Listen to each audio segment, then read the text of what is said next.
Opinion: if the All Blacks opened up their selection meetings, they could sell tickets and take it on a nationwide tour. There would be no shortage of Dunedinites and Hamiltonians keen to hear the discussions and insist the Highlanders and Chiefs are egregiously underrepresented.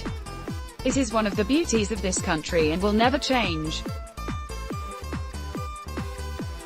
However, this year, the number of All Blacks candidates seems particularly high. There is heat going on the selectors as they weigh up the Rugby Championship squad. Consider the following list of players: George Bridge, Solomon Alaimalo, Rob Thompson, Jordan Tafua, Shannon Frizzell, Brad Weber and Bryn Hall. The first trio of those players would have genuine claims to be nominated for the New Zealand Super Rugby Player of the Year award. Their form has been consistent. Indeed, in the case of Bridge and Alaimalo, they might have even gone up a gear since the June break. That will thrill the selectors, who look for character and resilience as well as ability. Bridge and Alaimalo were both mentioned as possibles for the June series, but they didn't drop their bottom lips when their names weren't called out.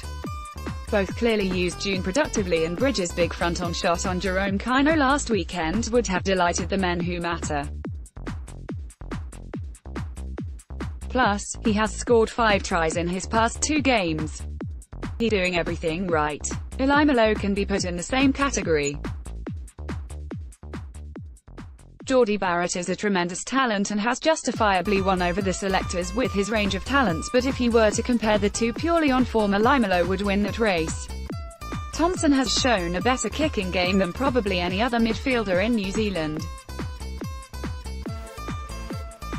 His partnership with Tehorangi Walden has been one of the highlights of the year, particularly when they switch positions from first phase, and Thompson has a great ability to take moderate quality ball and still make hard meters.